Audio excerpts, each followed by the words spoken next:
നമസ്കാരം. സ്നേഹം പദ്ധതിയുടെ 3-ാം ഘട്ടമാണ് കൃതജ്ഞതാവാരം. നന്ദി പറയുക എന്നത് വെറും ഒരു വാക്കല്ല, അതൊരു സംസ്കാരമാണ്. പ്രിയപ്പെട്ട കുട്ടികളെ, നിങ്ങൾക്ക് പഠിക്കാനുള്ള അവസരം ലഭിച്ചതിന്, നല്ല പഠന സൗകര്യം ലഭിച്ചതിന്, നല്ല വിദ്യാലയം ലഭിച്ചതിനൊക്കെ നന്ദി പറഞ്ഞുകൊണ്ട് ഒരു ദിവസം ആരംഭിക്കാം. പ്രിയ അധ്യാപകരെ, കുട്ടികളുടെ ഏറ്റവും വലിയ റോൾ മോഡൽ നമ്മളാണ്. നമ്മൾ ചെയ്യുന്നത് കണ്ടാണ് അവർ പഠിക്കുന്നത്. ഈ ആഴ്ച എല്ലാ ദിവസവും കുട്ടികളോട് നന്ദി പറഞ്ഞുകൊണ്ട് ക്ലാസ് ആരംഭിക്കുക. നമ്മൾ പറയുന്നത് കേട്ട് അവരും നന്ദി പറയാൻ പഠിക്കും. നല്ല കാര്യങ്ങൾ ചെയ്താൽ എല്ലാവരുടെയും മുന്നിൽ വെച്ച് കുട്ടികളെ അഭിനന്ദിക്കണം. അതവർക്ക് വലിയ ആത്മവിശ്വാസം നൽകും. എന്നാൽ തെറ്റുകൾ പറ്റിയാലോ? പരസ്യമായി വഴക്ക് പറയാതെ അവരെ തനിച്ചു വിളിച്ച് സ്നേഹത്തോടെ തിരുത്തുക.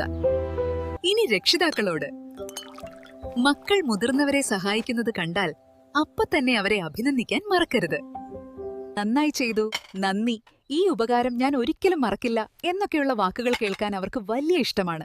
അതവരെ സന്തോഷിപ്പിക്കും. നന്ദി പറയേണ്ട അവസരം അതെത്ര ചെറുതായാലും ഒഴിവാക്കരുത്. പരസ്പരം നന്ദി പറയുന്നത് മാതാപിതാക്കൾ വീട്ടിൽ ശീലമാക്കണം.